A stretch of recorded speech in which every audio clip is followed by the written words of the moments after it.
When are you getting your webcam? I don't know. I just ordered off Amazon. What? I'm getting my webcam tomorrow. Yeah, you're exactly what's wrong with this world.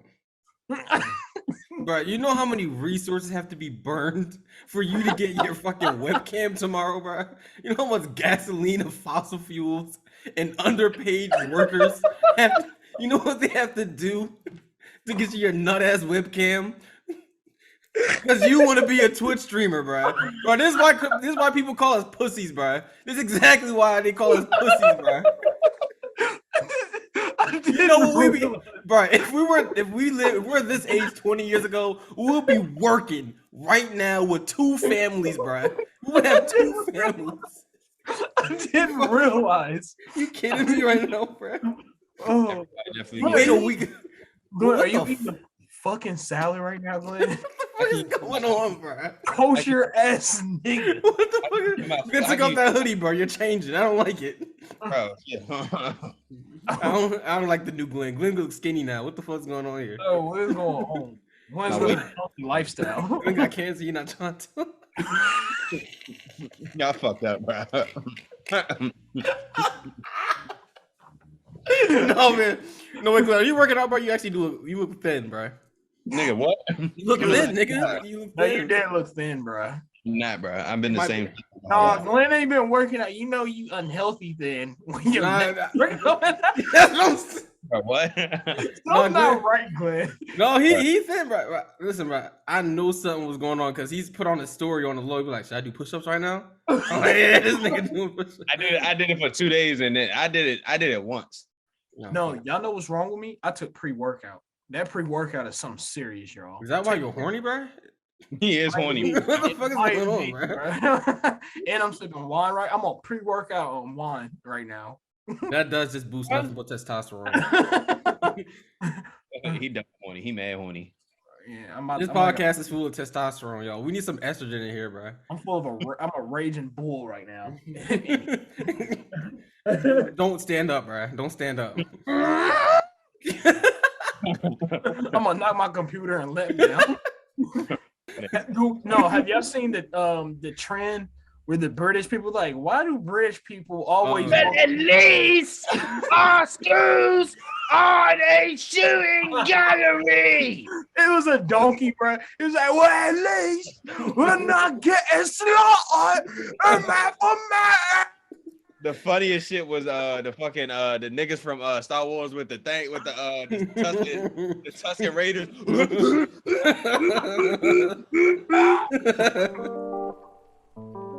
You are now tuned in to the MisFits table.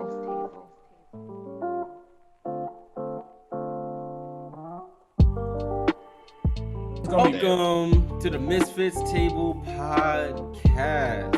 Yes, you're taking a seat at the MisFits table. I am one of 3 co-hosts. Sir Andy Stevens, along the way champion, the wine extraordinaire, the coffee boffy, and I am here with a crackhead and a Jew. A Jew? Can't see the Jew. His head like a yarmulke. Well, it is I, Mr. Schmeckle himself, the barnacle ball bandit. Call me Polka Dot Penis, cause yeah. Whoa.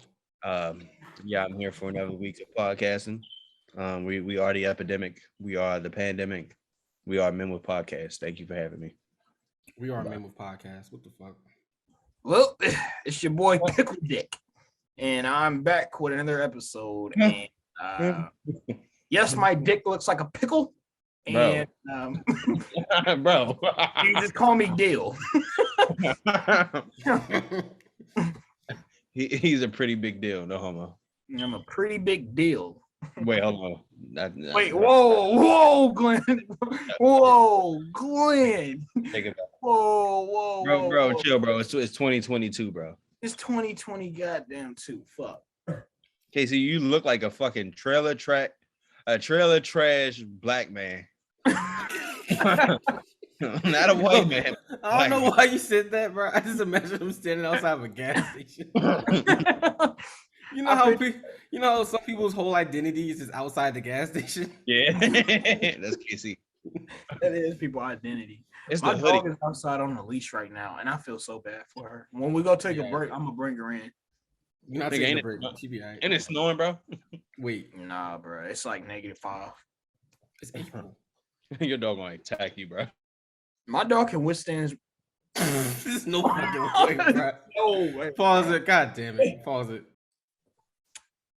We had some technical difficulties. I got hit with a speeding bullet. Yo, Glenn definitely got kamikaze. I definitely did. Nah, crazy. the fucking podcast rugged, but it's okay. What we were talking about before? But it's just got to get into everybody's goddamn music choice. Okay. Who wants to go first? Method, KC. I guess I go. So my music choice of the week. I've been listening to this while I work out. It's actually pretty darn good. I suggest y'all look into it. But Duke Deuce, y'all, if y'all know who Duke Deuce is, he got a rock song out called "Running Out of Love," featuring Dante Smith. Dante Smith is not a real nigga. I'll tell you that right now. Again, I was about to say. You almost had me, bro. You almost had me. It's a Anything good that came song. to his mind, bro. Anything that came to your mind, you just said it. I know you did. I guess, guys. You're sick. You're a sick fuck. Anyway, my song for the week is it's a Latino song. It's a very very cultured global song. It's called, I don't even know how the fuck to say this. Una Rua by Antonio Pinto. I watched this movie called 9 Days, which I highly recommend. Like extremely recommend. And this was, I guess, the theme song for it. Yeah, do y'all want to know what the movie is about? Wait, I was about to say, is that on Netflix? It's on Prime Video. I bought it. Oh, okay. Is it? I'm thinking about Four Brothers. I'm thinking about Four Brothers. Oh no. So 9 Days is like is a very existential movie. It's the dude that was in Black Panther and Us, the father from Us, or the nigga. This is Us? No, Us. Oh, like Us. Oh. Wait, it's Four Brothers when Tyrese was in it and he was fucking that girl while she was on the foot massager thing. Yeah, bro. Why did you watch the movie? No, bro, that's baby. Nigga, that's Baby Boy. That's Baby Boy. I think so. No. I don't fucking. Four Brothers, bro. She Anyway, no. Such thing and he fucking. Nigga, no. Mark Wahlberg and fucking Andre 3000 in that movie. But anyway, back to 9 Days. 9 Days, good movie. Zazie Beetz from Atlanta is in it. But that's just time. Huh? No, go ahead. What? the Asian nigga from fucking what's that shit? It's Doctor Strange in it. And it's like 9 different people. They have 9 days to prove why they deserve to live because they're souls that aren't born yet. That's messed. If you had 9 days to prove how like you deserve to live, how would you prove it? I don't know. Fucking run a marathon, make it clap. I don't know. Make it clap for the divines. But yeah, that is good. Again, good movie. Check it out. Good song. Somebody just gave a spoiler. The brother dies. Thanks, K Diddy. Thanks. Who the fuck is that? Who the fuck is Kate? I don't know. Bro. We don't like Thanks a lot for ruining the whole movie. Yeah, I don't fuck with you, bro. That's a new name in the chat. Who's this? Oh, no. I get real territorial. Not even new chats. Not even new chats. You can stay. You can stay. Come back. All right, come back. We actually need you more than you think. All right. So what I'm gonna do for my music choice, I'm gonna show you guys this NFT. You guys know what that means? What? A non-fuckable turtle. Yeah, basically. No, I'm gonna show you. Okay, it's okay. So there's this lady. Her name is Violetta, and she's an artist, like an independent artist, like indie, I guess. And I've been following her for the past like 2 months, and she dropped an NFT like going along with her EP that's coming out. It's a 5-track EP, and she dropped it. And I bought 2 of her NFTs. I just want to talk about some of the music that's on there. We'll just play like 45 seconds of one of the songs. Yeah, fuck it. But before I do play it, I just want to say like it's so crazy how like a couple weeks ago I was talking about like how excited I am for like artists to like be able to like own their own art for real and like really get paid for it. Um and I wasn't thinking that was gonna happen so soon. Like I was thinking like years in the future. But like people are doing that right now. Case in point, she made over $150,000 already off of her NFT collection. God damn. Just for like her, just for making her album and like just connecting with people and like just being a dope artist. And it's so cool because first of all, the EP didn't even drop yet. And second of all, she would never get that from Spotify streams or Apple streams or YouTube or like a record. She would be stuck in a contract with a record label. You know what I mean? So like just seeing that like in person, like just see it like it's happening. I think that's so fucking dope. But I'm gonna play a couple seconds of her one song called Sugar, because I fuck with this. Also, your background trippy as fuck. I just saw a round head white nigga walk past. It's Moon Man. Moon Man. Shout out to Oh, It's shit. absolutely gross. Alright, I'm gonna play a couple songs. Let's hear this NFT.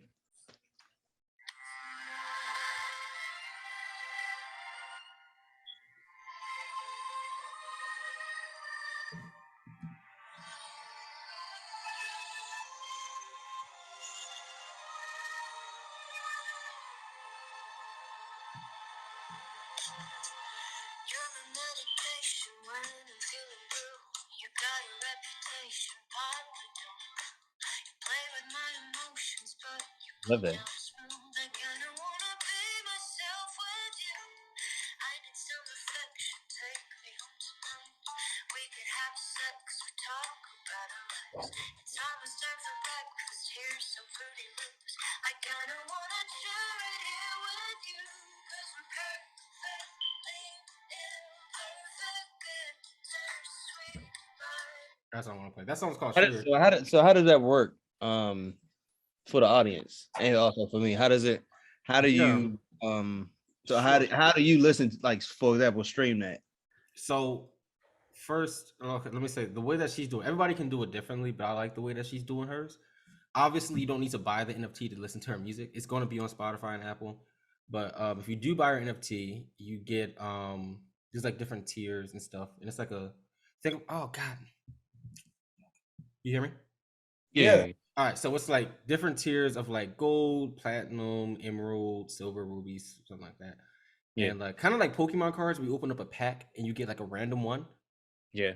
So basically if you hold 2 of her NFTs, first of all, her dad is a Disney artist and he like hand drawn 2,500 different like art pieces. Oh shit. So it's like you get the utility of the art and like owning the music itself. And like since I own 2 of them, whatever 2 songs I get from the EP, like I can use them. Like I have the rights to them, you know. So like I could like play it on a podcast and never have to worry about anything. So if YouTube flagged us, I could be like, nah, I own this shit. Here, look, you know. Or like I could use it in a movie or something, whatever. And then if you own 2 of them, you know, you get to get into this raffle every 2 months she does where like she collaborates on an NFT project with you. Let's see. Everybody that's an NFT holder gets shipped out the vinyl in a poster. You get a signed print of one of our artworks if you mint one of our gold ones. And there's 5 NFTs that's called the diamond tier, where obviously you get the album. Oh yeah, you get since I own her NFT, I get free tickets to her for life as long as I own her NFT. Like any tickets, like any concert that she has. But anyway, yeah, the diamond, if you get lucky enough to hold like the diamond one, you get a 2-day pass into the studio with her, like into like the record label and everything. Like she works with like a lot of Grammy nominated artists and stuff like that. And it's just like, it's really cool because like it's the way she explained it, she was like, imagine if your favorite artist did this, you know, and like being able to go into the studio with them. So I like just supporting artists. Like I want to put my money where my mouth is, you know, like not just talking about supporting like up and cover artists, but like actually doing it. And I'm half doing it because I think it's fucking dope that somebody's doing that, and I'm also doing it because I feel like she has a lot going for her, and we're gonna hear about her in the next couple of years, and I want to flip one of those NFTs. So yeah. But yeah, I mean it's just a dope ass project. She's a real genuine cool person. What's her ad name? What's her handle? Her Twitter handle, fuck. It's like at Violetta, and you can still mint her project. Only half of them got minted, and it's only 0.05 ETH. That's probably like $120 plus gas fees. Yeah. So I think that's really good for the value that she gives. Hold on, I'm gonna look up her, and then we're gonna stop talking about NFTs. Her name is at Zironi Violetta. I'll just put that in the description. But yeah, I mean, everybody should just check her out just to listen to her music if you don't even want to buy her NFT or know what the fuck I'm talking about. But I mean, and this is interesting. This is a whole new. Most people who listen to us probably don't even understand that type of concept yet. So it's cool to introduce different type of music choices. Because it's like at this point, like this is what I was talking about. Like, and this is only my first music NFT. I want to like find all like the artists that haven't blown up yet and just like invest in them. Because essentially we can become like mini record labels. Yeah. You know, without like the binding contracts of fucking over the artists. Like we all can win because it's art. I mean, like even like honestly, even without the utility that I talked about, like the tickets for life, the vinyls, I will still invest in her just because I see another artist that's fucking grinding, you know? And like that's so dope to see her make $150,000 off of her art. And like she gets to put the value to that. Like she says, this is what my art is worth. Repeat her name one more time for the people in the chat. Somebody said, "Who is this shawty?" Oh, Violetta. I'll let me text it to you, and then you can text it to the chat. Yes, sir. Is it in the chat, Negro? Yeah, but yeah, I'm a part of her Discord project, man. I've been in like her Twitter Spaces, just like vibing out with her. Like I actually talked to her, you know. I talked about like starting our podcast NFT project. She gave me some tips. Like it's just really cool. Like you couldn't do this before NFTs. Like you couldn't really like interact with artists. I probably would have never found out about her. And it's like it's just a real dope thing, man. I love what NFTs are doing. It's not all just fucking monkey pictures on the internet and people scamming people. You know what I'm saying? Like that's the shit that matters, man. And that's what I'm focused on. I'm focused on the shit that matters. Yeah. But yeah, that's my music choice. Shout out Sugar by Violetta, man. Shout out to her. Thank you for making music. Thank you. Thank you, Violetta. But how was your week? It was a week. Nice. That's it. That's my week. No. Honestly. Okay, so you gonna finish your sentence? Oh, it was like walking into like a door and like seeing it like an empty void of just white space. And I just kept walking and I couldn't find another door. And then eventually I lost the other door because it got lost in the white. So basically, is in layman's terms, he's saying that he been on a coke bender for 5 days. We don't know what's going on right now. Basically, he finally coming down. I'm finally coming down from my coke addiction. But no, my week has been cool. This is another week. I'm still alive, you know. I'm here. I'm doing a damn thing called life. Easy week. It was chill. I just filed my taxes. I got like I don't think I filed that shit right. I'm getting like a lot back. So pray for me. I have a question, y'all. Yeah. If I file my taxes late, Nigga, do I still get money? Probably not. You might gotta pay a penalty. I don't know. It depends because I think I filed mine late before. I'm gonna file the shits. I mean, you got 3 hours to finish. Bro, I don't have my W-2 because they sent it to my Airbnb. What? Oh, you still ain't got, bro? Go there with a shotgun, bro. I'm not going to that lady's house and getting arrested. She threw that. Wait, she told you can't come back? I just don't got time. But your W-2 is there. She's using your bro. W-2. Go run up on her shit, bro. Bro, I don't got time. I try to stay as drama. I like my life to be very simple. Somebody say you got to pay a penalty, or you can, I know, right, or an extension. You can ask for an extension or pay. Oh yeah, what you could do today is ask for the extension. Okay, I'll do that. I'll do that tomorrow. Yeah. No, you gotta do it tonight. K Diddy coming in clutch with these answers. Is that K Diddy? Is that the nigga that was? Right. He's redeeming. He has to redeem himself. I like you. K Diddy cool. I don't know K Diddy. I think 913. That's somewhere around here. That's Kansas, I think. But you cool. Yo, K Diddy, who are you? Yeah, who are you? Don't say your ask name one time, K Diddy. They're gonna DDoS you, bro. Don't say who you are, bro. Glenn, he gonna type in your IP address. But no, yeah. All right, yeah, that's cool. That's cool, man. I'll fucking check that shit out, I guess. Check it out. My week has been a down. I'm not going to cap. Like, usually I have a pretty productive, like, go-lucky, happy, motivated week. Like, I try to keep myself in that. But I've been it's been a kind of off week. But that's okay. We bounce back as often as we can. I just been going through shit. Howdy, hey there, podcast. It is I, Zazie69, aka Zion, And I'm Haroon. and we are the beloved host of the Scripts and Dip podcast, aka the Sad Boys, aka the Sad Boy podcast. And we take one word or phrase and we try to make an entire movie script out of it. Like taking 5-hour energy and creating a whole superhero movie. No way. So you're telling me you can make PS4 the movie? Heck yeah. So you're telling me you could make Dartboard the movie? And Blue's Clues. No way. And tell me something. Have we ever met before? What? Who are you? Wow, a complete stranger. And you know the amazingness, which is the Scripts and Dip podcast. Yeah, that's true. And you can find us on all the platforms supported by Anchor, be that Spotify, Apple Podcasts, and all the other ones that no one really cares about. Wow, amazing. And let me ask you something, mister. When do these episodes come out?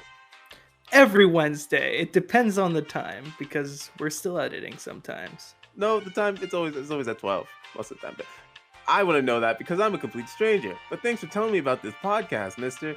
I'm No definitely problem. going to make sure to check it out and leave 5 stars and a review. Leave 5 stars and a review? That's crazy. Thank you so much for listening, random stranger. Well, goodbye. See you later.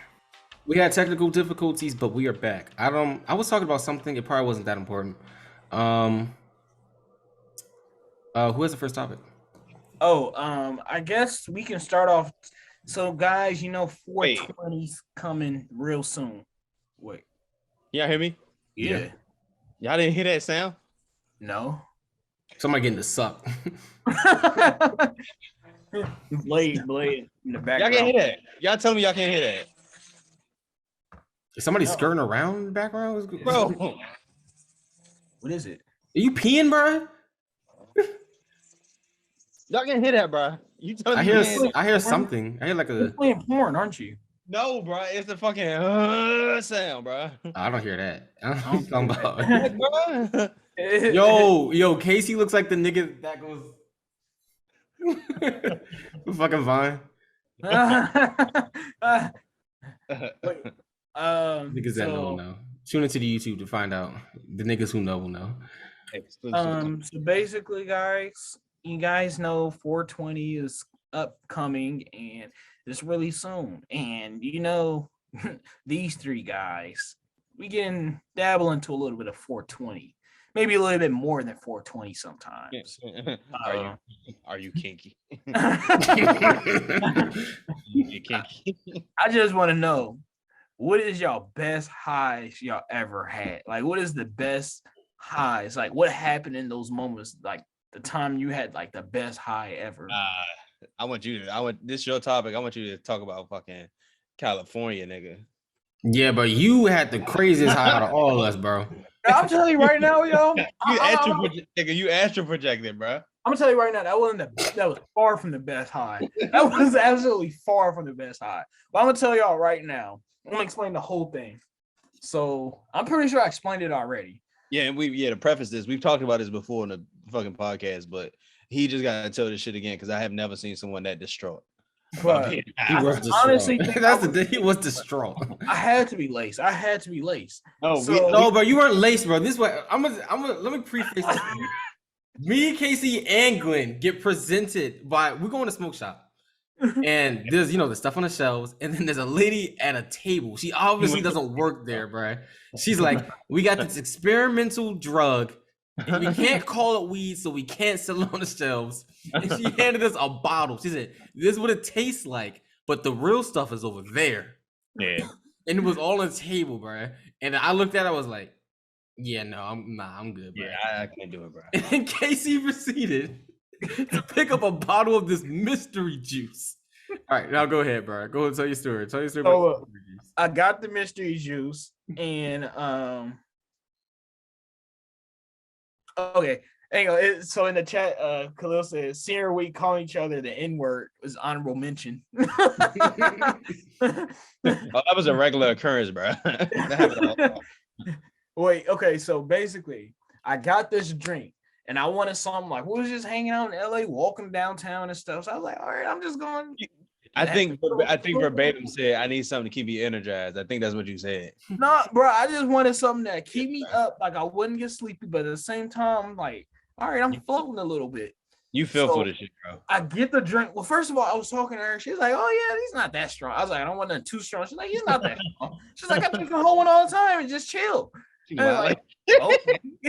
So I'm like, okay, it's not that strong. I'm cool. I got something of a tolerance. So I get the fucking drink. And I walk outside. I'm happy. I'm just like, hey, y'all, let's go do the thing. Let's experience LA to the most. So I take the drink out. And I was like, y'all think I should drink it all? And I was like, yeah, she said drink it all. I mean, she be chilling. And so I drank the whole drink. Literally 10 minutes later, bro. I remember the exact moment, bro. 10 minutes later, Glenn said something. Glenn was like, look, it was a bunch of niggas walking up near us. And we had stopped at a newsstand in LA. It was a newsstand on the corner. Yeah, and Glenn was like, look at them niggas. And then the niggas started walking up to me and I started getting paranoid. And I'm like, whoa, what's going on? They walking up on us. So I low-key hid behind Peace a little because he was the biggest. I was like getting paranoid. I was like, I don't want to fight or nothing. Like I'm incapable of fighting. And then that's when I noticed. I was like, whoa, I'm high. And I tell you, as soon as I said that, it hit me like a brick wall. And we got invited to this private venue. Oh, okay, so no, here's the story. No, we did not get invited, bro. Here's the story, bro. You were high as shit, like you were sweating bullets, and it wasn't even that hot out. Yeah, bro. You had a linen shirt on, and you were sweating fucking bullets, bro, on the corner. And so because we were supposed to explore, and we was originally supposed to go to the Hollywood Walk of Fame. Yeah. But I was like, come on, let's just walk down the street, and because we literally didn't know this was gonna happen. We didn't know what was going on that day. We walked down the street to Lyrical Lemonade's pop-up stand, and then we stopped. KC was fucking floating. He didn't say anything. He didn't say not a word when we were walking down the street. So we reached this white building, and we see it's a Pop-Tart event and Lyrical Lemonade, the Cole Bennett and shit that makes he be making what? Music videos and shit, all types of shit. He make everybody videos. We go in there. It's like, oh yeah, we have an event in the back. And then Casey, you tell the story, bro, because we got two different versions of this story, bro. Three. Bro, we all got different versions of your fucking high ass. So basically, we walk to the event and we go in. It's like security outside patting people down. I have my knife on me. I'm so high. They were dressed like Men in Black security, but they weren't. They didn't have guns. But mind you, in my head, I'm like, shit, I'm about to get tackled, jumped, and all type of beat up because I got my knife on me. So I'm just like, they walk into the event. I'm lingering outside, walking around, looking hella suspicious in my head. Because it was in the back alley, bro, too. Yeah, bro. Yeah, it was a fucking L in LA, bro. I swear to God. And I finally got the courage. I'm like, I'm just gonna go in. So he was like, wait, I need to pat you down. So the nigga started patting me down. I was like, I got my knife on me. He was like, you cool, bro? And I was like, oh, okay. What kind of fucking security, bro? No, let me stop you right there, bro. Let me stop you right there because in my point of story, as that's happening to KC, this nigga tell him I got a knife on me, and they're like, oh, it's cool, bro. I walk in and I'm like, oh, fucking ice cream? Fuck yeah, because I'm a little high. I'm like, I'm fucking some ice cream, man. I walk in, I'm like talking to dude, like, yeah, man, you got Oreo flavors? Like, yeah, you want some chocolate on it? I'm like, fuck yeah. And next thing I know, two niggas, big ass niggas, walk up to me, bro. And they're like, hey, yo, you. I'm like, whoa, put my hands up. Bruh, nigga, and there's a third version. I was behind both of them, and I was not high. I wasn't that high at all.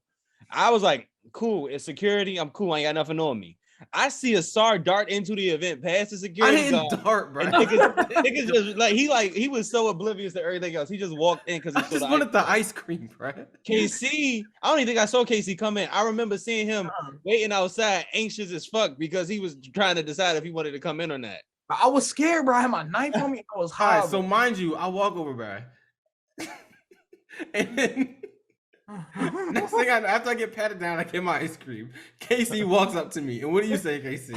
Bro, no, wait. Before even all that, bro, I get into the event, and mind you, it was like the most mystical event I ever been in. Like I was low-key scared, but at the same time, I thought everybody was L's, and it was just all like on drugs. It was a basketball court, nigga. How the fuck Bruh, you think L's, bro? I was scared, bro. I was so high. I was scared. I never been like that ever.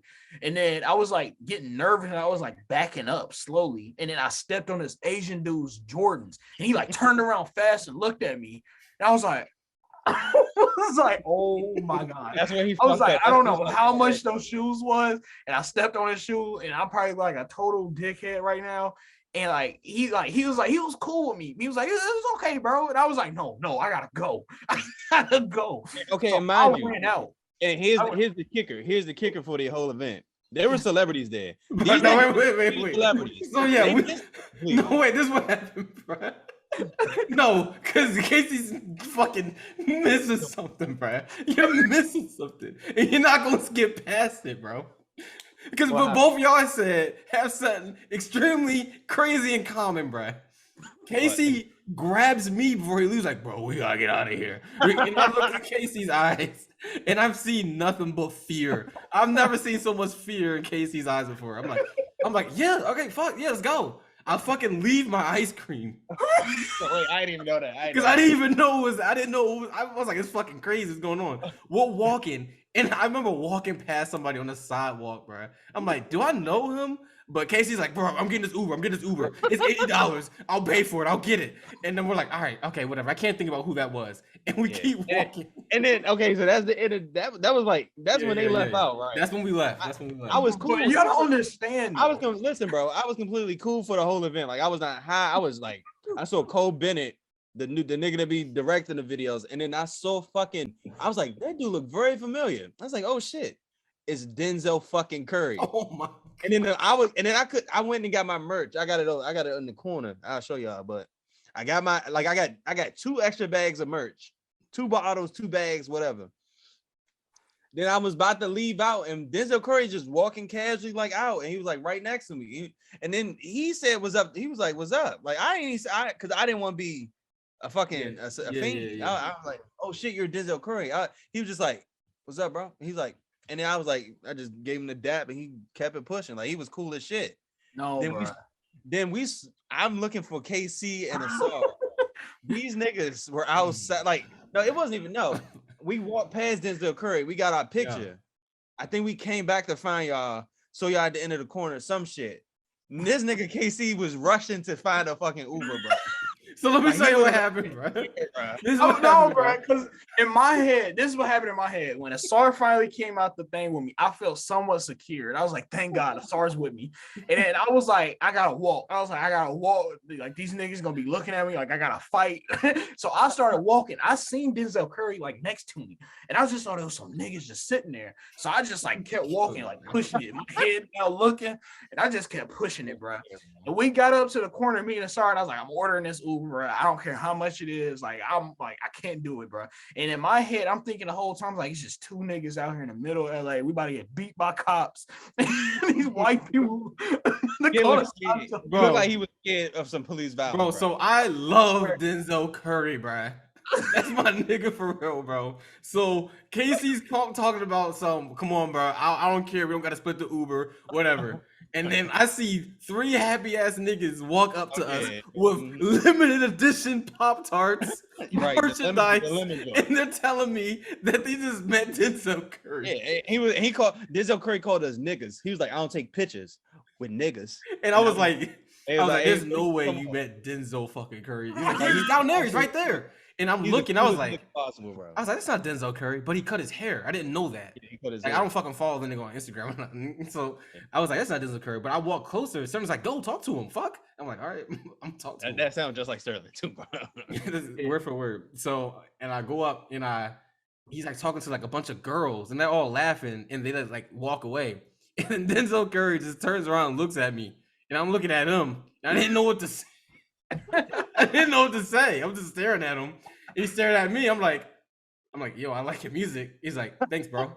And then I was about to be like, all right, bye. But then Fucking Sterling came up and fucking broke the ice from my awkward ass. He was like, oh yeah, this is the dude I was talking about. He's like, this your brother? I was like, no, that's not my brother. He just likes your music. And I was like, thank fucking God for Sterling. No, Meanwhile, Casey didn't go. He was No, staying. you know what? Casey still didn't. It doesn't end there, bro. It doesn't end there. It didn't So end because they kind of convinced me to go see Denzel Curry. And I'm like, no, I'm too high right now. He's gonna make fun of me, and I don't feel like that. I might punch him in his mouth and run. Like I was scared. Like I would have got my knife out. I wasn't that scared, bro. I was paranoid.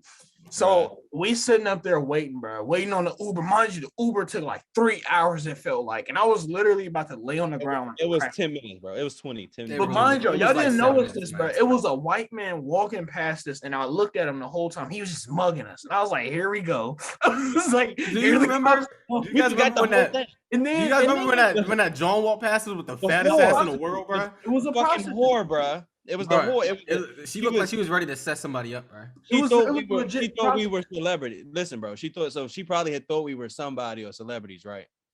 She kept, because we, mind you, before we even got there, we had saw her earlier. Yeah. Like 30 minutes, 40 minutes before. A prostitute, bro. And we had saw her. She was scoping us out, looking at us. Her ass was just like out. But that's the crazy part. I was scared then, bro. I was like, she's setting us up. She calling her homies right now. She was on, shoot us up. She showed, like, she was on FaceTime and she showed the phone to somebody. Yeah, that's why I was scared, bro. I was like, that was different. I don't know what the fuck was going on. She was trying to set us up. We were celebrities, bro.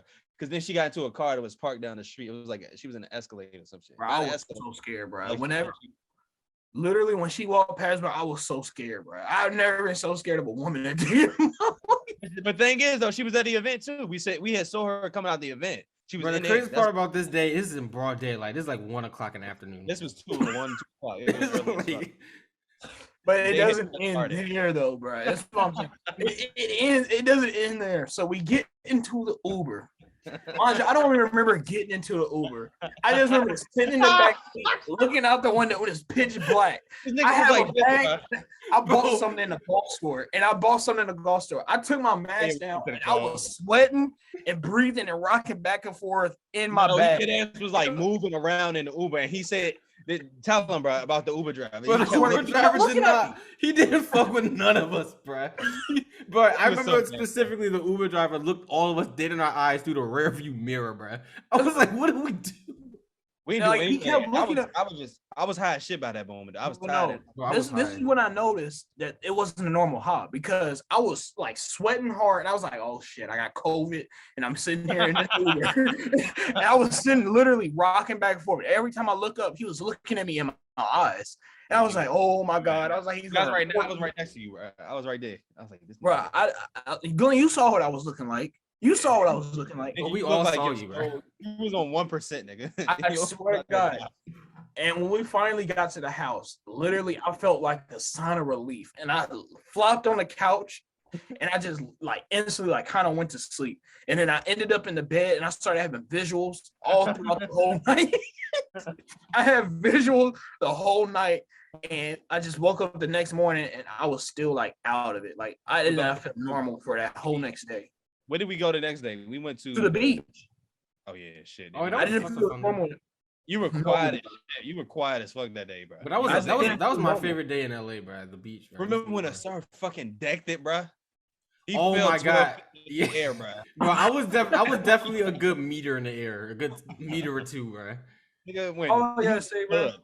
If you go to LA, don't ever get one of those drinks. It was the energy drink. That's why. It was not normal, bro. I'm telling you, bro. Bro, I knew not to take him when she said we can't legally call it THC. I don't remember her saying that, bro. That was the first thing she said. She led with that shit, bro. I don't remember her saying that, bro. Literally, bro, I was so out of it. Like, I never felt anything. Like, if I had to imagine what like heroin feels like or something, like that's heroin. Nah, it felt. I don't understand, bro. Like, it legit felt terrible, bro. Like, I was like. Casey definitely took some type of psychedelic because I remember I was just sitting in a room just chilling, and he wakes up, bro. He's been asleep for like 13 hours, and he wakes up. He's like, "Sorry, I'm only gonna tell you this, but I think I just astral projected," and he went right back to sleep. I was like, "There's no way that just happened." I don't remember that, bro. I was like, "There's no fucking way, bro." I don't even remember that. But I'm gonna tell you right now, that wasn't my greatest high moment, like ever at all, bro. It had to be some type of acid drink because it was not. No, bro, no, it felt worse than like my whole body. I felt it on my whole body. It was crazy. It wasn't that much THC in that drink. It was low. It was like 200 milligrams. It just fucked you up. It was 200 milligrams. It was terrible. I remember she said it was like a low amount too. Yeah, that's why I was like, I can drink the whole thing. That's why he had got it. I was like, I would be cool, but fuck. That was the worst time I ever had it being high, bro. It was worse. Okay, so Virginia was legit the time I got the highest, but this was not a high. I'm telling you right now, this was not a high. Nigga was at his lowest point, being the highest he ever been. I swear to God, this wasn't a high, bro. I learned a lot from that lesson. That was a lesson. That was a lesson. I low key. I see. Me and you would have had different experiences, bro. Bro, you don't understand. Y'all I would have been completely fine. No. Y'all keep saying that, bro, but y'all don't understand. Like, I know what being high feels like. I was a pothead, bro, at one point. That wasn't high, bro. That wasn't no high, bro. I'm trying to tell you, that wasn't no normal high. Do y'all still smoke as much as y'all used to in college? No. No, I didn't smoke like that in college. I smoked my most in the past 2 years. Like, I used to smoke almost every day type shit. I couldn't touch how much I used to smoke. College, bro. College was a different story. I'm not. Sophomore year was a different. When you got like people coming up to me like, "Yo, lips black as shit." Like, where you been? I forgot niggas used to call and say our lips were black, bro. People would be like, "Where have you been?" I'd be like, "I've been in my room." It was so fun, bro. Because I would smoke with y'all niggas in the middle of the day and then go and talk about art, bro. It would be such a fucking vibe, bro. Oh my god. I knew I was if you go back and look at my cash app from that year, bro. $10, $20, $10. 5, 10, sometimes $3. I don't know what the fuck we were doing then, but no, because y'all niggas wouldn't pay. Because I would be the one always buying the weed, and y'all niggas would never pay me for the. Nah, bro, I was putting in. I always put in, bro. It was KC, bro. I'm telling you. No, bro, y'all niggas would put in 2 weeks later, like, oh, here's the weed for last week, bro. But the thing is, bro, we were so high, like none of that mattered. Like, it was like an everyday thing, though. It was like we actually had a problem. We should probably went to counseling. I'm gonna tell you one thing. I remember the time a star was extremely high. I remember a lot of times. I would never. I'm gonna bring this up again. When the ostriches was sledding down the mountain, I swear to God, that's when me and the star got like really close. At that very moment, I was like. There's not a lot of people I smoke with. I'm not even going. Like I smoke with, like I would smoke by myself before I smoke with a whole group of people. But I knew I could smoke with Casey. When we saw that video, I wish I could. An Adult Swim video, and it was just it was the dumbest thing. Like us were just like literally sledding down a mountain, and like it was the. I'm gonna find that video. Y'all gotta post it on Instagram. That shit is fucking. Listen, those videos, the nights when we would just sit up and watch trippy videos, Lemon Haze, best fucking shit in the world. People, I'm sorry, bro. I don't think people had the experiences we had because some days we'll just sit in the room and start dancing out of nowhere for hours. I feel like I remember that time you told me that story. I got legit scared, bro. I think that was junior year though. That was junior year. But I remember that day that Glenn got a dance from Larry. Who the fuck? Oh yeah, that was when we were really. That's when we first started in your old room. Yeah, we made that gravity bone because nobody had money for raps. It was down bad. Now that was freshman year, but y'all ever seen them posts that be like, y'all ain't real niggas unless y'all was smoking Reggie. That was low-key us, right? We definitely was smoking that cheetah piss. I remember one time I had found a star shit outside because he had dropped it. Good time. I remember that. Wait, I think we smoked. What are you talking about, bro? Smoked it. Me and Glenn smoked it, and it turned out to be yours. It was at late night when it was raining hard as shit. I was mad as fuck, bro. I'm glad y'all found it out of anybody, bro. I'm glad y'all found it, bro. Because like I fucking went to I went to the dude's room, bro, and then I fucking bought it, and it was pouring rain. It was a storm, and then I go back to my ex now, but I went to her room. I'm like, I just had the weed. I just had it. And I'm like, there's no way I dropped it outside in the rain. And then next thing I know, these two dumbass niggas come in. We just found a free bag of weed. We found a free bag of weed, and we smoked that. It was the next day though. It was the next day. So I was like, was it I think it was like a cow bag or something like that. I was like, it had cats on it or something. It was like a design on the bag. They were like, yeah. I was like, y'all niggas smoke my weed. That was fun, bro. That shit was fun. Bro, me and Glenn had a lot of it. Me and Glenn will go to Philly and be. Well, I remember we smoked a whole half, I think, in one sitting. You remember that, Glenn? And went walking down the street, bro. Where in Philly. The first time we went to Philly. You know that was probably so fucking high. I don't even remember, bro. We was high. There's been some wild 420 moments. I know. I don't know. I think some of the most fun I had the first time I went over to SAR's house, bro. First time I went over to SAR's house for spring break. Nobody will ever understand the Keef, bro. The Keef. What the Keef did to me and SAR, bro. So we had ran out of weed, and then my plug was acting like a dickhead. So I was like, all right, bro, I like to save this, but this one time we can smoke my Keef, but we can't have a lot because I want to save it. And he was like, all right.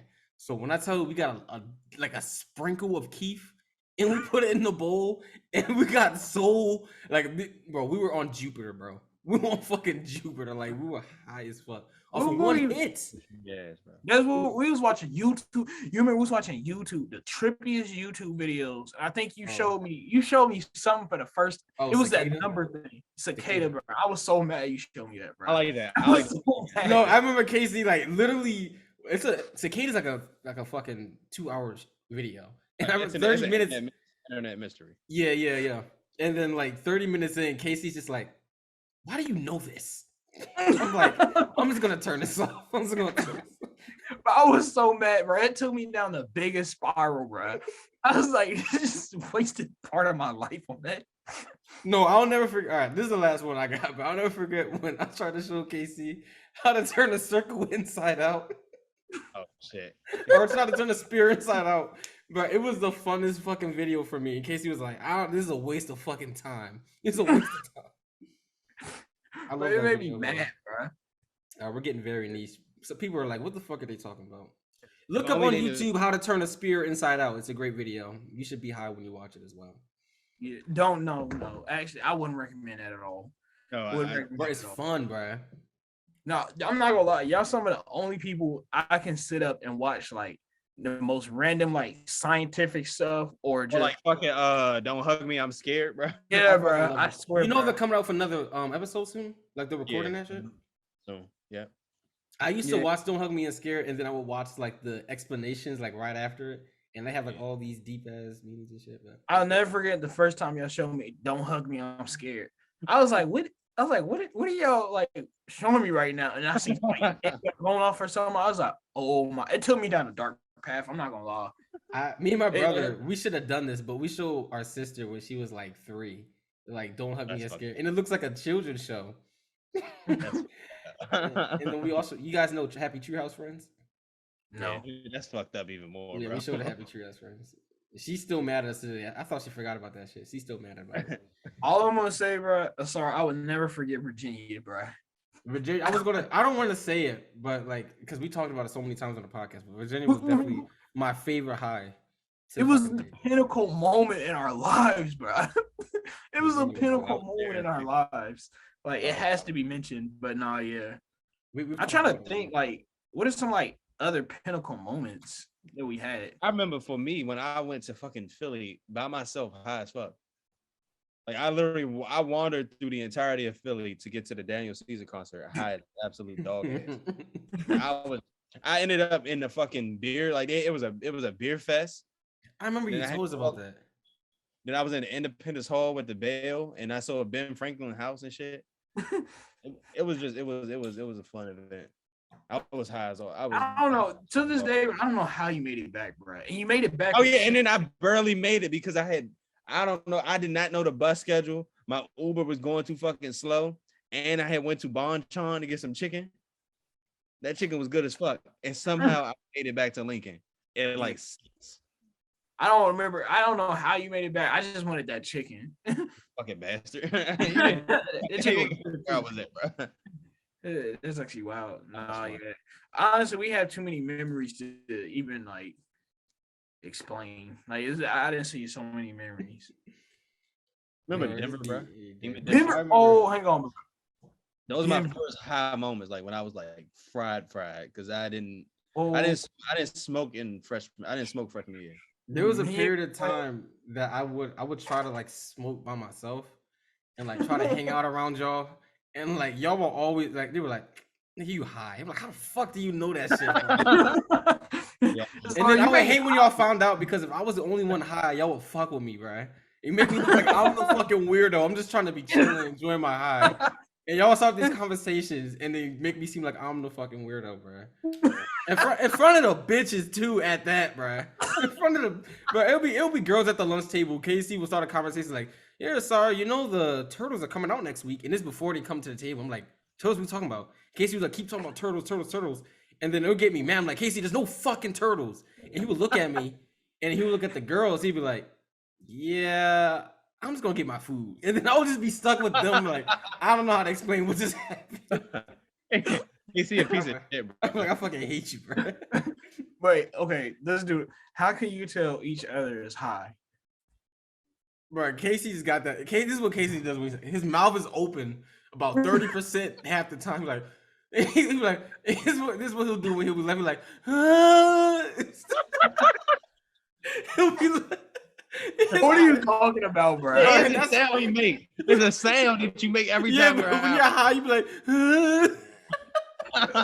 What, bro? It's a sound, bro. I cannot make the sound, but I know exactly what the yeah, sound you know what I'm is. talking about. I can't even do it right, but you have like this laugh, bro. It's like a high You be looking pitch. like you be like. Bro, Yo, and Casey, he'll always have one of these. He'll be like, I don't even know, bro. I don't even know. Bro, I got videos, bro. I got I'll fucking. be doing No, that, bro. and I know when Glenn is high, because Glenn will start doing some sus shit, bro. Glenn will start acting like he's jumping on some. Bro, I remember that day, bro. I do shit for attention when I'm high, bro. And then Glenn also, he gets super. You get like real sentiment to music, bro. You be like, "This is the best song I ever heard in my fucking life." But I remember we were high. We were listening. I forgot. I think we listened to like Lauryn Hill. Like I put on her album or something, and Glenn looked at me dead in my eyes, just like, "Sorry, this is the best song I've ever listened to." I was like, I'm okay. I used to vibe out in that room, bro. I used to I'll like. never forget. I used to turn on some rap, and Glenn would look at me. He'd look at me, and he'd look back at the wall. He'd be like, he was like, "Yeah, all right, bro, turn it up." He'd be like, "Turn it up." I used to add all the fucking music you used to play, bro. Oh, shit. Oh my! I will never forget. Like, you when we put me played- onto the baby. You put me onto the baby before he was the baby. Yeah. I don't know if I was high then, but yeah. That nigga Yeah, washed up. Glenn would never be able to The baby hang. did Glenn- not last long, bro. I go to sleep every time. Yeah, Like Glenn I goes can't. to sleep Oh, that's another. Glenn will one thing about Glenn when he's high, he'll pass out. anywhere, any way. Like Glenn will fall asleep. I've seen him fall asleep standing up before. Yeah, that nigga don't say that, bro. I have, bro. I haven't, bro. I have, bro. Nigga, I used to go to sleep at 12. Bro, Every no, time bro. we were high, bro. I always was Glenn, like, you'll be asleep at 7. Bro, you will literally stand up and lean on a bed or table, bro, and go to sleep. Yo, I got videos of that. This one I got videos of that, bro. like you won't hang. bro, I miss those nights, bro. No, I'll never forget the time we went walking late at night, and then Sterling kept on trying to scare us, bro. Yeah, because he wasn't high. Yeah, he wasn't kept high trying that to day. scare us, Oh, I bro. remember. He kept me trying and- to scare us. I did, bro. I left. I was like, I'm not dealing with this, bro. He made Des drop her pizza, bro. He went to fucking. She said, my pizza. Oh, I started laughing. bro, because I'm thinking about Destiny. She was so innocent, bro. You don't make her drop her pizza, bro. It was Sterling. He made us run, bro. And mind you, it's dark as fuck behind there, bro. Like it was no light. Sterling knew I was like off the Yonkers, bro. Like I was scared me. You scared me for. I got scared.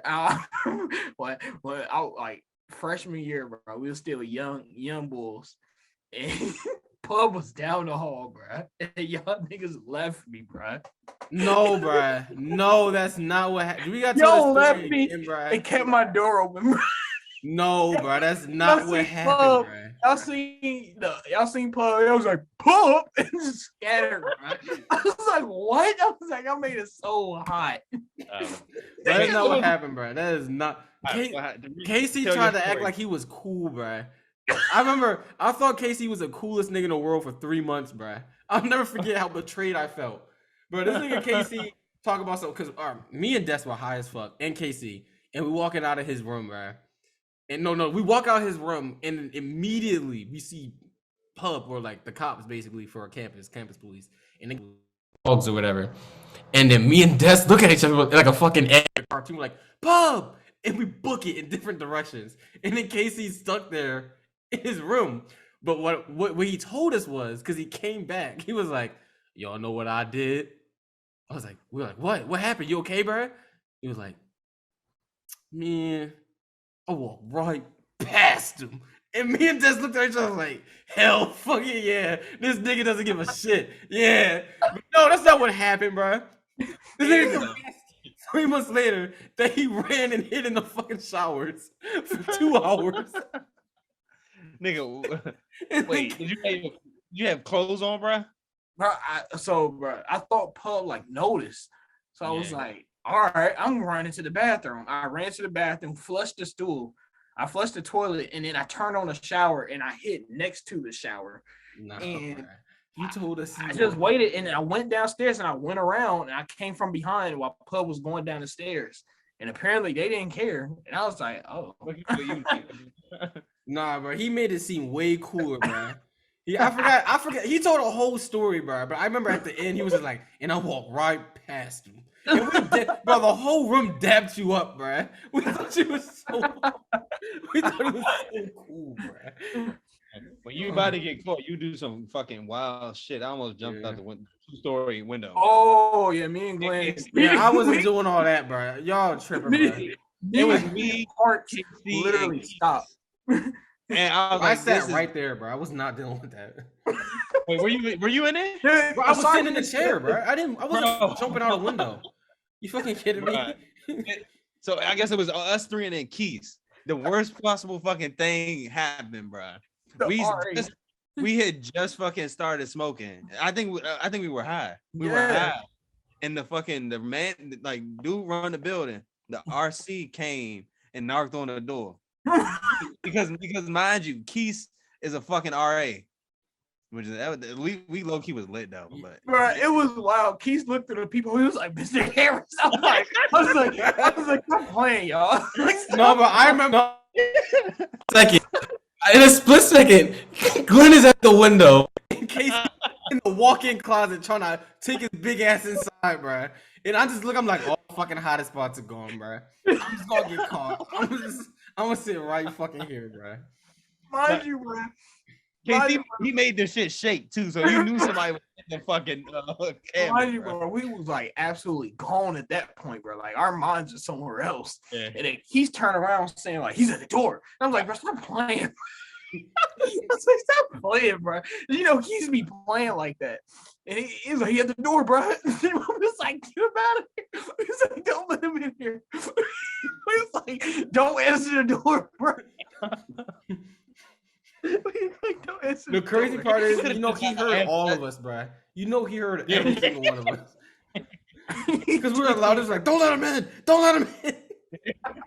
And then I was dead as I was halfway out the window, bro. I shit you not, bro. That shit was so funny, bro. I was ready to hang from the window and jump, bro. It was actually funny because we came out from like a hottest spot. And Sarge just sitting there looking at us. And I was like, bruh, I was like, I'm not about to get in trouble. And mind you, this is the first time we was like, okay, let's go in his room and try it. Yeah, because why the fuck would we smoke in an RA's room? That don't make no sense, No, bro. we were cool like that, bro. Stupid, bro. Wait, y'all ever think about this? We really had it lit, bro. Somebody said it looks like he about to throw it back right now. Talking about you, Glenn. No, because why was that nigga like this? Why you turn around, Glenn? As soon as I said, Tune into the YouTube, man. Tune into the YouTube for exclusive content. free content. We got other topics, man. We got other topics. Yeah, we got my next. Y'all want topic. to take a break right now? We can take a break. We can take a break. Then we could go jump into my topic. All right, let's take a break.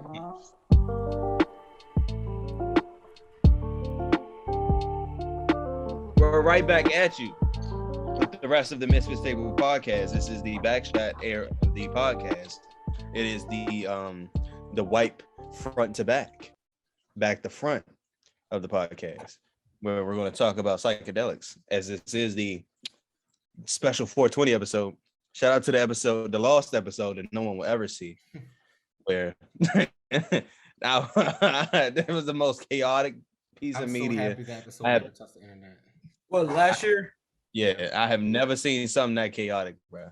Just for reference, y'all, we recorded that episode and we didn't podcast for 3 months after that. That's how fucking hectic that episode was, bro. Oh my god, it was. Glenn literally took rule of that whole episode. I didn't know what the fuck. I don't remember nothing I said. Don't remember what happened. I just remember that I kept trying to say, "Oh yeah, it worked." It didn't work. I'll never forget when I went and asked the SAR. I was like, "Why do we let Glenn take control of that?" The way Glenn started the episode was he took mushrooms, washed it down with wine, and I think he like took a hit of I his smoked blunt or some something. weed, too, I don't know what the fuck was going on. It's wild. It's crazy, but I was sitting there with my little ass blunt, and I was like, I'm not on the same level as what's about to happen right now. I had never took mushrooms a day in my life before, so that was wild. Yeah, I don't know why you did that, bro. I was sitting there buzzed, and I was like, But however, the second and third times and fourth time, I think fifth time, mushrooms were pretty cool. KC can attest to that. I'm not gonna lie, taking mushrooms with Glenn is a pretty cool experience. And mind you, the naysayers will say that it doesn't work. And to them, I say, fuck you. And you didn't take it back, damn it. That's exactly what I was saying. Honestly, Glenn, I agree with you 100%. Because at this point, you're just fucking saying my trip wasn't worth shit. You spit in my face. Yeah, you But basically spit in my face. it was a, I'm gonna be honest. People can only understand this if they have done this in a legal state, of course, because I do this in a legal state. We're all in legal states for these things that we talk about in this podcast. But I seen fucking whatever a alien might look like. It fucking appeared in my house the second time I did mushrooms, bro. I'll never forget. Like, I was on a train. I'll never forget I was on a train. And these two niggas told me, "Yo, bro, when you get here, just know we see Darth Maul right now." I was like, "Yo, turn." I said, "Turn this train around." I said, "Turn this train around, bro." And that was light because I wasn't even like KC saw visuals. I didn't. Yeah. When you get to the point of taking like that, it's like it's not a heroic dose, but it was a fucking pretty damn close dose. What I took? What I took second time was close to me killing my ego if I took a little bit more. What was that? Ego death? Like it was literally like, you know how biblically accurate aliens look? Mm-hmm. That is what I saw. The fucking eyes and the fucking wings and everything. I would love to see that. But I say these things to say that there's something to psychedelics. There's a connection, I guess, to a higher power, higher force, whatever. And I think with that, we can elevate humanity. But what do y'all think about if psychedelics enhancing humanity? Like what happens when we legalize psychedelics? Because I'm not going to talk because I feel like I talk about investments way too much on this podcast. But I'm heavily invested in psychedelic stocks and you know what's crazy? Stocks. I didn't know the psychedelic stocks were a thing. Yeah, they are, and they're all penny stocks. So it's kind of like you gotta invest in all of them and like invest in ETFs because it's kind of hard to say which one's gonna be the one. It's just so like early, but yeah, I'm super heavily invested in it because I really feel like they're the future of how we evolve. Like I feel like we'll get out. Like there'll be an era of humanity. Like we're in an era of information, but I feel like there's gonna be an era of like I don't know, like shared mind. Enlightenment. Or just like this era of like connectedness when we like accept psychedelics as and I don't know how far away we are from that. I feel like we kind of took a couple steps back from that, to be honest, from a couple years ago. But I don't know. There's something about psychedelics that's like there's like this energy that gets channeled through us all, and like we all kind of feel it, or maybe it's always there, but like the psychedelics just open our eyes up to it a little bit more. You You channel know? the universe. That's how I like to describe it. You channel a force that's above you. Yeah, it's good to like tune into that, because if we're going to speak about channels, we all have our default channel. We have our channel that we all have like when we like consume alcohol, and that's kind of like individualistic, but it's something interesting about the fact when we take like a psychedelic like mushrooms, like how connected we all feel to everything, not just to each other, but to like just like a fucking tree or like a flower or something. I think we revert back to our natural mind state when we take psychedelics. That makes sense. I feel like we sway away from it when we take them. Our brain goes back to its natural form. Yeah, Right. and I think that's why they're an important part of native cultures, indigenous cultures, not only in the U.S. but in like Africa and stuff too. Everywhere. It can, yeah, basically everywhere That's that a not the mushroom. West. But it's like everywhere they grow, it they're sacred, and that says something about what the power they hold. I was about to say something about being sacred too. I feel like once psychedelics become a white man's game, I guess, or real. I mean, they were banned by the white man, but Dude, But it's about to become a white man game like weed is already, pretty much. dude, I But was just actually go ahead, finish. basically, I feel like it's gonna lose its sacredness when it becomes like mass produced and have these mass grow houses for whatever psychedelic substance, and you can just go to a store and just get them whatever with however much tax on it. I think it's gonna be less healthy, one, because people are gonna want to produce these with pesticides and all type of nasty GMOs and all type of stuff because they want that fast money. I feel like technically we don't even know how the fuck they grow them now. yeah, In the and basement. like, I feel like also I forgot I lost my train of thought. My fault. No, it wasn't you, Glenn. It was me. Yeah, stream of I thought you were consciousness. gonna say it was me. Right. It wasn't you, it was a sir. It was a SAR. Well, I'll say this though, and this might be interesting for us to talk about. I was having a conversation with fake girlfriend about addiction and alcoholism in Black families, and like how like a lot of Black families have that type of history, and we came to this realization, where at least I did, that alcoholism is looked at such in a negative light in America because it is such a problem, quote unquote. Well, I mean, I guess it's a problem, sure, but like it's such a bigger problem than other drugs because you don't necessarily make a lot of like you can't make money off of that, right?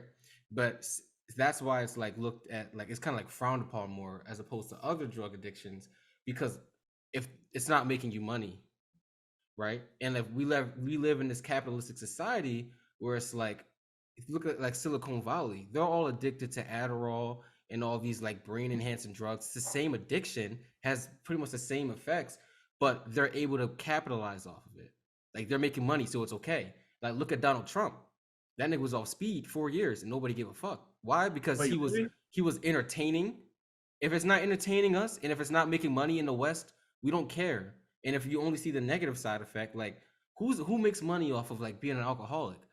Like podcasters and comedians, nobody gives a fuck about us. Get the fuck out of here. You're not making us money. You're not, I mean, you might be entertaining us and like that's fine, but you're not making us money. So it's a problem. But as I feel like it's the same thing with psychedelics. As soon as in the West, I'm saying, and this is just I'm just thinking, I could be completely wrong, like whatever.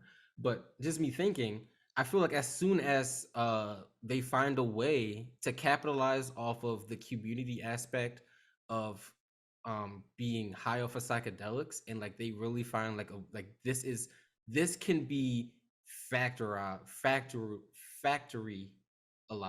I'm making that word up, but like it can be like you can put this on a line, like you can duplicate this hundreds of times and it can make money, you know? And industrialized, right? As soon as it can be like put on a conveyor belt to like pump out cash, I think that's when we'll start seeing like a real acceptance of like psychedelics, because like it's making money. If it's making money in the West, nobody cares, Yeah, you know. I say, And I hope it doesn't get to that point, because that's such a slippery slope. But it looks But like, thing to is, me, Bro, it right is. now, it looks like that's what has to happen. it will. I mean, because there will come a time where they like you will take the like, because psychedelics also have a healing property for the mind and body too. They are synthesizing all these things out now and finding different different alternatives. Like you might get, for example, microdosing. I was reading an article where they're talking about how you could microdose and you not have the effects of like trip. You won't trip, but you will still get the effects of it.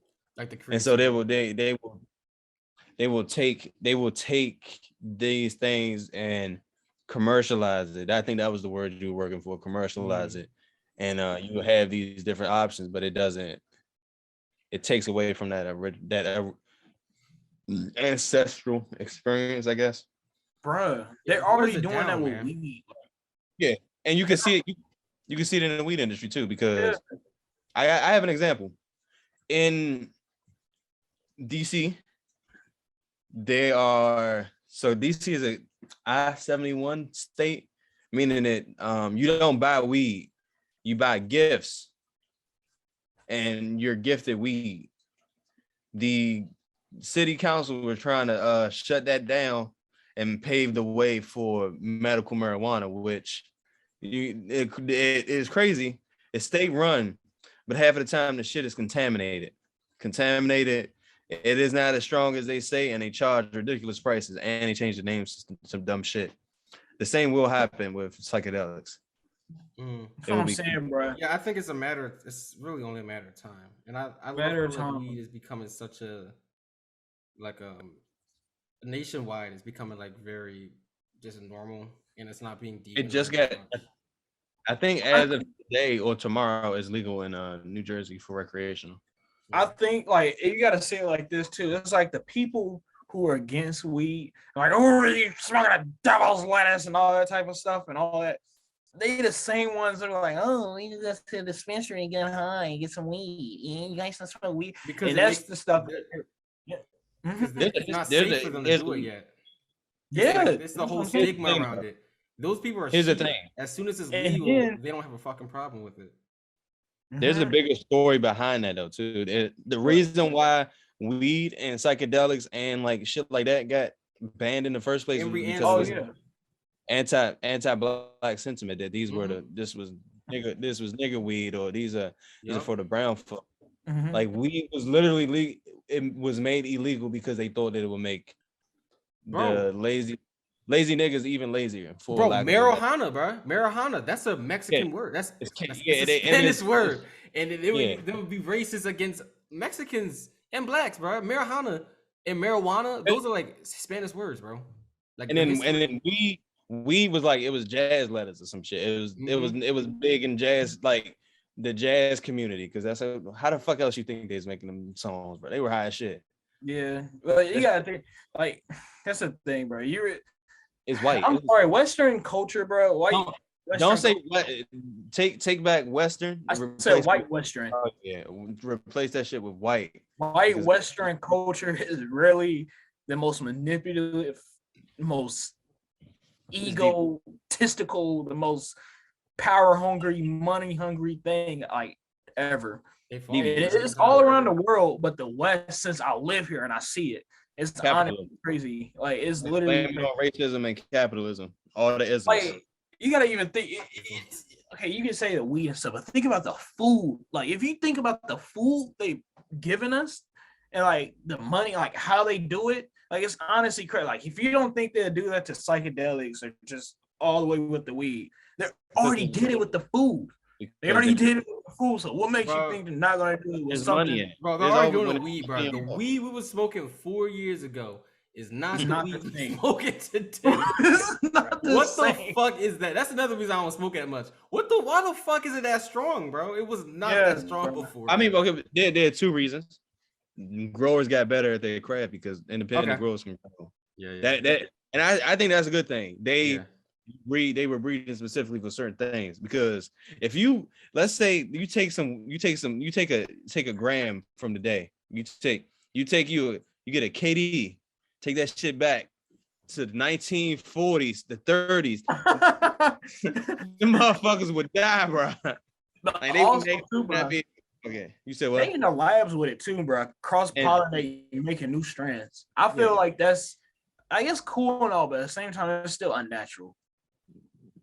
But I mean, no, it's good that weed is stronger. Yeah, like it's cool, but at the same time, like Yo. we're saying, like the spiritual aspect behind it slowly fades away, and it becomes more of like a woo-woo thing to people. And I feel like Here's a fun fact for y'all. The thing we don't want is we don't want to see videos of weed on a conveyor belt.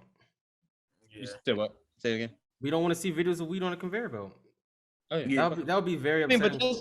but if you you're go already look, trying to put it like in cigarette packages. You know what I'm saying? Like it should And like same I feel like for it's such a psychedelics. it's a disconnect. Mm. Like I truly feel like we should grow our own weed, you know? Yeah, especially if it's legal, just grow Grow it. grow your own weed, get your own cane toes and lick them motherfuckers, you know. Get that Yeah. DMT, get you some. I'm not gonna lie. As soon as they mass produce 5 MOE, That's a difference. some people will have some messed up time. I'm telling you, right? As soon as they mass produce 5 MOE, right? Some people gonna regret even like You made me think of a valid point that is very important to think about this whole situation. The reason why these things are not legal now is because they will elevate the people into a different state. mm-hmm. We will uprise. We will be. These drugs make you fucking peaceful as fuck. Yeah. There's peace in this shit, but I always thought, Glenn, I was like, what if the United States sent out into the mail everybody in your household a gram of mushrooms like twice a year? What would it look like in the United States after like 5 years? It will dead ass be a utopia. We will be living in utopia. Either that or we be in a fucking madhouse. It depends. And you got to think about like regulations, because like there's also the side of it where it's like, and I know it's just technical, but like how mushrooms can, like, if you have a history of like schizophrenia or something, like it can trigger it like right now. It could trigger it even if it's not supposed to be triggered until like 30 years from now. So it's like you gotta. That's why I like the fact that it should just be regulated, just like have doctors prescribe the shit. Like, yeah, and that did again. There are two sides to every argument, and that is true. There are people who just shouldn't do these things based off of their brain chemistry and whatnot. But that's super like niche, or like that barely happened. But like you're gonna have those stories too. You say sorry. No, I was. It's like it's not something that would happen often, obviously, but like you are gonna have those stories of like schizophrenic episodes. I do remember. Then what do you do? There was a case. Do you get to sue them? Do you get to sue the pharmaceutical companies because like you triggered this, or do you have to put out like FDA? You know, that's where problems come in. But I do remember a case where I think a woman had somebody took a fucking they took an LSD trip and they've been tripping ever since. And that's what I'm saying, bro. They got stuck in it. I'm telling you, bro. It was some shit I've read from a reliable source. I don't know the reliable source. I think they were literally tripping to this day. This is why I say, bro, these are sacred things. Like the people literally had rituals taking these substances. Like these is not some stuff you just take like whoop-de-doo whenever. I never forget when I was reading Holy Shit We're Alive, and Doug Cartwright was talking about his experience with ayahuasca, and he kept going back, taking these ayahuasca trips, and he kept going back. He went like a total like more than 10 times, and he had that one time where he had like pinnacle moment when the ayahuasca mother told him like, hey, like you better stop. Like you had enough. Like you're doing too much. It's time to like actually like put to work what I've taught you. And I was like, it made me realize, I was like, this stuff is not no like mushrooms, all that. Like I feel like it's not no play stuff, especially ayahuasca. You want to go take ayahuasca just because you want to, you're gonna have to deal with the mother. That's all I gotta say. People forget that you don't need to take psychedelics to have psychedelic experiences. Yeah. There's like also like there's places in the world where you go through like these intense sessions, and like by intense I mean like months of like meditation and like breath work, and you can have the same experience in like, I feel like you would appreciate it more because like you really earned it, you know? Yeah. Like you earned like from that commitment. And that's not giving anything away from just being like it's pretty, you have some fucking balls if you take a DMT. You gotta have some balls to do that shit. Especially going in like not ignorant, like knowing what you could face, you know? Yeah. But I feel like there's something just really special about like achieving and meeting these entities, if you will. Like just naturally, like through your breath and through meditation and through like a shaman and stuff. Like you really put in work. Yeah, like feeling like fucking Aang from Avatar, the Last Airbender and shit. You know what I mean? Like just, I think that's really cool. It's like walking up to like a 200-pound weight. Instead of straining yourself to actually pick it up, you like build up every day, working up from a 50-pound, 100-pound, all the way up to a 200-pound without ripping one of your muscles in half, and you got to rebuild that muscle for like a few weeks or a month or so. Right, or even starting with the 5-pound weight and just knowing that that's okay. Yeah, honestly, sometimes it takes that, but I feel like I said, once the psychedelic becomes like the freaking money thing, I feel like people are gonna skip right past that part. People gonna skip right past that part. But I can't say that's sad because I'm invested heavily in a lot of these companies. One, because I want to see them win, just like with Violetta. I want to see them win, but also I want to make the flip. You know what it is, bro? I want to see the companies that actually like kind of have the same mindset as us and don't like really like they want to make money, but at the same time their main goal isn't to make money. They provide medicine. I feel like I root for those companies, but at the same time when you root for those companies, it's like a party you have to like root for, like the what am I trying? What's the word? I'm missing the word. The underdog. No, root for the big picture, like I guess the money aspect of it, like the game of it. The capitalism, the capitalism. This is like an investor mindset. It is what it is. But like yeah, but I mean like the most like innocent companies, man, like BlackRock. Mm-hmm. No, I'm fucking joking. BlackRock is a horrible company. I didn't know. Y'all know what BlackRock is? No. BlackRock owns 80% of the world, but that's a whole different conversation. Look up BlackRock. Y'all know look up BlackRock. If you listen to this, look up BlackRock on YouTube or something. I also feel like it's like people richer than Jeff Bezos and like Elon Musk, and I feel like those are the people who like they make calls, but they don't make themselves known to the public. I feel like it's a lot of people. Like, it's a group of people like that. Yeah, BlackRock owns Disney. Yeah, that's what I'm saying. Like, it's people like that. Like, it's trillionaires like out here. I think it's trillionaires out here like pulling moves and stuff because their money. No, it's all the thing is people are. Oh my fucking god! There's no way, bro. Yeah, you looking up right now? They own Bank of America, Berkshire Hathaway. They own BlackRock. Yeah, BlackRock is a secret, bro. They understand that people are. First of all, they made us lazy, and then they banked on us being lazy because a lot of people don't understand like. In the stock market, like everything is very public and transparent for the most part. 80% of it's transparent, but like you can see, like they have to like log who they are and what they're investing in. Like it's all out there for like you can Google what they're investing in, like see what they're doing and who are the people making the moves. But they bank on like our ignorance and us not like even giving a damn and just consuming what they give us, you know. But when you start digging, you see like. Wow, 6 companies own the whole world, and 2 of those companies own the other 4. I think this last month, I'm starting to realize like I don't like living on the flow that is given to me. I want to live on my own flow that kind of like follows the path of my life. Oh, dude, and I feel like the flow, huh? I'm about to get a fucking bus. Yeah, that's what I'm saying. Like, I really want to like just live on my own flow. Like, Yeah. I want to like. It's cool stuff that like I want, and like, okay, I want that, I want this. But at the same time, like, that's the flow given to me. I want to Yeah. flow on my own like wave. Like I was born on this earth with my own set attributes, and I want to flow with those attributes. However, the universe Yeah. flows with me. And lately, Yeah. I've been thinking about that, and it's been hard conflict going back and forth because I'm like, oh, like the fear of the flow that was put onto me, it hits sometimes. And I'm like, oh, I don't know if this is the best idea for me right now. Like, I That's have the responsibilities. thing. All got That's the ton. I thing, got man. stuff like I feel like I'm already caught in it. I feel like I should have started younger, but in reality, like the flow is never going to end unless you just give in to it being the end. Like things happen for a reason. Honestly, everything happens for a reason. I Dude, tell I started telling myself that again a lot, and I just been more positive.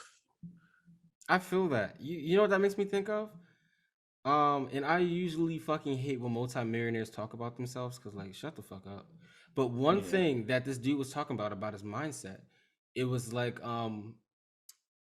he has the mindset of why, like, when he started, like, when he quit his job and like started like running his own company and everything, he just quit it that day, and then everybody was like, well, aren't you afraid of like losing everything you have? And he said that he is more afraid of not becoming a multimillionaire.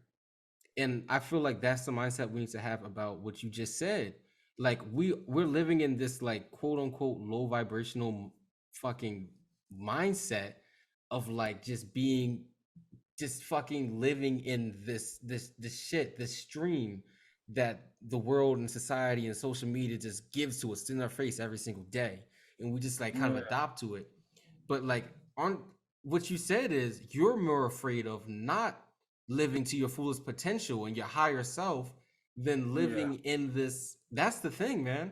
That's the thing. And Like it's not about, it's we're thinking about, like, we're flipped. They fucked us up because they did this on purpose. Like they flipped us to think about like losing everything. Well, we should be afraid of not being able to gain, you know? And yeah, with that, I feel like we can only propel from that. But that's just a thought. Uh, and it makes it hard for people too because you've been in this flow for so long. Like it's hard for you to find what your flow actually is. And I found like I stopped panicking about that. Like literally, I like a couple weeks ago, I stopped panicking about that somewhat, and I kind of just like literally started like meditating on it, and like honestly, just it's hard. It's easier said than done, but I stopped worrying. I stopped worrying, and I feel like when I stop worrying, more comes. Can I ask So you? like when you worry less, like when you know what you want, you already set that intention, and you just no need to worry about it. I feel like it's nothing blocking you from actually having it. So just So do I'm you. asking you for myself, right? How do you Yeah. stop worrying? I'm not gonna lie, like I'm still in a working process of it, but it's working. But the best thing I say I can do, like it sounds like a cliche thing or whatever. I go out in nature, I play with my dog. That's one of the reasons why I got my dog because it broke the flow. I Mm. play with my dog and I sit outside and I watch how free she is.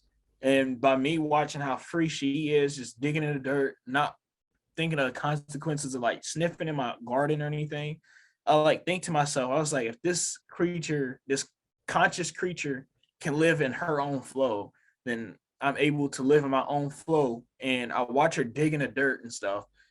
And I'm thinking to myself, I was like, maybe I should dig my own like patch of dirt. Not literal, but like dig my own patch of dirt. So KC fingernails dirty as fuck right now, bro. but yeah, I literally like sit down and I just like think of things like I would like to do. Like today, I know me and Asara was talking about the Pokemon and Twitch and stuff. I was like, it's something cool I like to do. And I don't mind buying like things that I want, even though I don't like spending money. Like I was like, I mean, it's my flow I'm making. I spend the money, I want to buy it. I'm pretty sure whatever I do, if I like it enough, if I just flow with it enough, I'm gonna end up making some type of money if that's what I was looking for in the first place. But I don't know. So That's you're just like how I do it. you're making your own flow, and you got inspiration from your dog.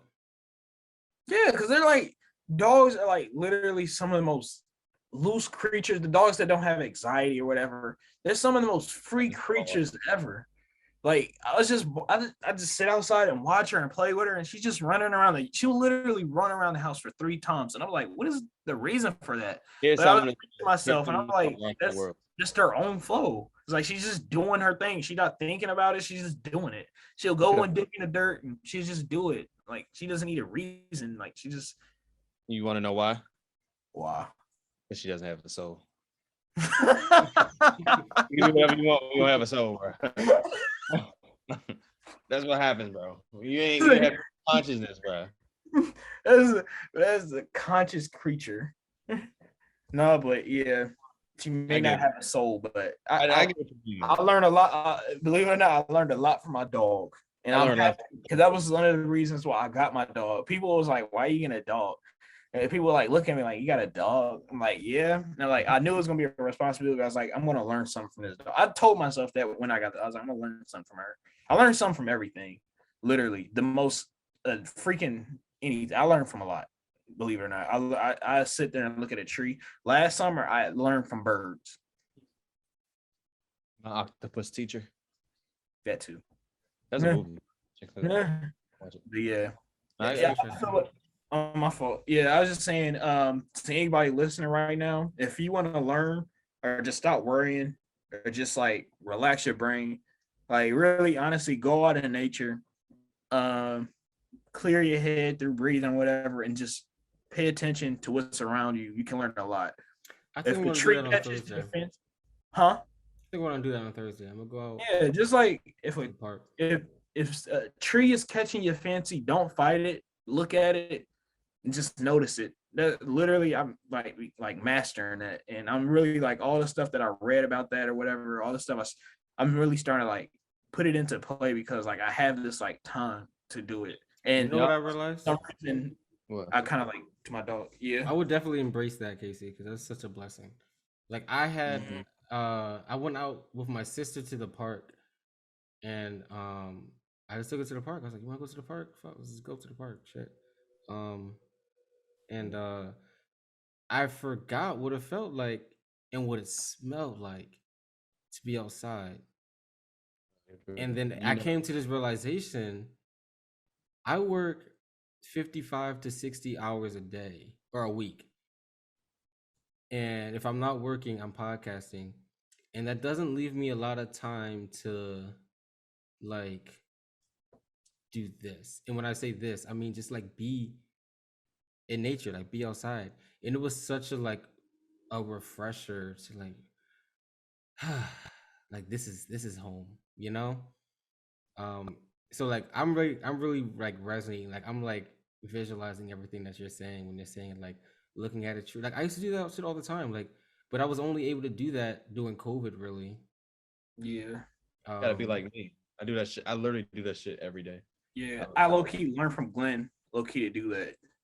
You gotta go get lost. You gotta get lost to find yourself. Get out there. That is so Yeah. true. And I feel like that's when I was like able to like really like come into like, and I'm like, why am I not feeling so like connected, you know, and all these things? Obviously, I'm not grounding myself. I'm not outside. So I want to like make it a point to like be outside at least once a week if I can like squeeze that in, because I have 2 days off. So one of those days I should be outside. Bro, literally, bro. Another big thing too. I've been doing noticing smells, bro. When I go, like smells is anywhere I everything. go, anywhere I go, bro, I smell like a dog. Like I literally like watch my dog, and I smell like a dog. Like I will literally, my little sister like, "Why are you sniffing like a dog?" I'm like, "I'm just smelling everything. Have you really smelled this? Like, have you really smelt the area that you're around?" And like, it makes me like get into the present moment too. Just like notice. Gotta immerse yourself. I'm so excited for the time that I get to like be able like to like have the privilege to just like go outside when I want and not be like binded to a job that I have to go into. Like I'm gonna be so fucking happy when I can just like I can just do that. Yeah. It's gonna be great. Yeah, bro. And literally, it's like sometimes I'm like, what am I doing? Like, I need to read a book. Like, I need to read a book, learn more. But it's to the point where like I can't find a book, and I was like, I'm just gonna go outside, or I'm just gonna like just sit here. And it'll be some days when I just sit here. I don't even like try to meditate. I guess it's meditative, but I would just sit here. I'm like, I'm actually alive. Oh yeah, answers aren't in the book. You gotta find them. Yeah, like Yeah. books. Crazy are part is the cool. answer's always in us, bro. The books just bring them Yeah. out. Mm-hmm. Yeah, I was like, I already told, and I was thinking about what our manager is telling me. Our old manager, she's like, you just need to apply everything you know. Like, you know a lot, just apply it. I'm like, yeah, maybe I just need to slow down and just actually apply it. Let me just sit down and relax my mind. Yeah. And oh my God, y'all. One more thing. Dreams. When I go to sleep, bro, this is another thing. When I go to sleep, I immerse myself all the way in my sleep when I go to sleep. So like when I sleep, I accept every single thought that crosses my mind. And I wake up so refreshed after that. Like I don't fight my sleep, and I don't like during my sleep, I don't even know how to explain this, to be honest. Yeah, I don't even know how to explain this. I'm gonna stop right there. I actually don't know how to explain this. Just know my dreams and my sleep have been like exponential ever since like I started like looking at my dog. I dream about that dog too much, bro. I learned so much from my dog, bro. Bro, what's that? No, I don't Yeah, know, bro. Casey showed me a pack of 6 extra large peanut butters, and 2 of them was missing, bro. And now he's talking about his dog. All this crazy, bro. And then Glenn, I don't know if you saw the way he picked up his dog on the fucking when we were just talking to the Twitch chat, bro. There's something going on. When that here. dog bite your dick off, don't say nothing, bro. Casey, you gonna have to suffer in silence. It's no bestiality going on. That's what I get. That's the only thing I got from what you said, bro. Yeah, Casey. I didn't see the beauty of what the beauty. It's 11:11. It's 11:11. Let's end this podcast. Man, what a great episode. Great talk. I had a topic about habits, but we'll fucking push it to another conversation. Glenn? Gratitude. MisFits. Good MisFits talk. Just want to say that I am grateful for communication. Just imagine if we couldn't speak, we wouldn't have a podcast. Think about that. We'd be octopus. If I didn't have feet, I couldn't walk. But I'm damn sure I'm gonna roll around. But that's neither here nor there. But I'm grateful. As always, we gotta give gratitude to the platform. I just needed a platform, baby. That's all I needed. I'm fucking good. Yeah. What y'all grateful for? I'm grateful for probably y'all, honestly. Ollie, nigga, fuck. Casey's definitely the nigga of the podcast, bro. what I do to you? Glenn taught me to be adventurous, and Asar taught me how to expand what I thought I already knew. Yeah. Get out. I'm gonna get that on a shirt and go out there. Get out there. Yeah. I never forget when me and Glenn first went to Philly. I was like, I like this guy. I was like, he knows how to have an adventure. You gotta go on an adventure. I did it as like get lost on purpose so I can have an adventure. Yeah. Oh, sorry. Question in chat. How long is fake girlfriend gonna be fake girlfriend? You just gotta listen to the podcast. Who said that? The one he was on. Who said that? Lex. Oh shit. Lexi knows it. Get out there, Lexi. It's complicated. Hopefully shorter than longer. But we'll see. We'll see. I wish it's complicated. Yeah. I'm grateful for Freight Girlfriend, man. She challenges me, and y'all, she really motivates me to be a better man. I'm thankful for fake girlfriend for just being the person that she is. And I'm thankful that she is just her, because she really motivates me a lot. And she puts me through hell, but like in a good way, because we don't let each other be stagnant, and that's something that's really important to me. I'm all about growth, and I love how she sees that and she honors that in me as a man, and she lets me be able to be that fully without like we don't step on each other's toes. It's really simple with me and her, and sometimes I can make it a little more complicated than it needs to be, but it's very simple, and that's something that I can only be thankful for. I can only have internal gratitude for that, because I feel like what we have is very spiritual, it's very karmatic, and it's very real. And I love her. I'm also thankful for drugs, because drugs are fucking awesome. What a star forgot to say was that he popped 3 perks and drank a cup of lean before the podcast. Yeah, I did a fucking line of coke is what I'm trying to say. That's all I was trying to say.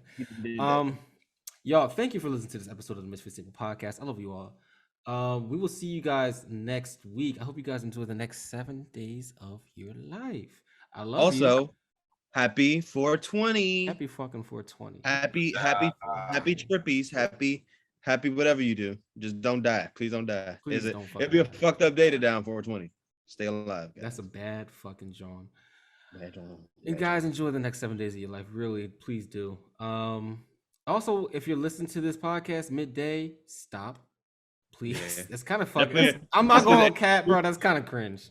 It's exclusively a nighttime podcast. This is at nighttime. There's a reason it's 11 o'clock right now. Like I am going to add in our bio on Instagram. We are a nighttime podcast. Please. It really is. If you listen to us early in the morning, you're a freak of nature. I'm sorry. Like you're trying to scare me.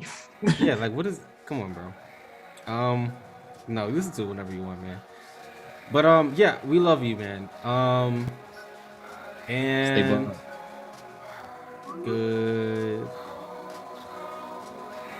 Remember, pop your perks. And pop that pussy for a real nigga. Oh, we didn't talk about Megan Thee Stallion's freestyle. Fuck. Oh well.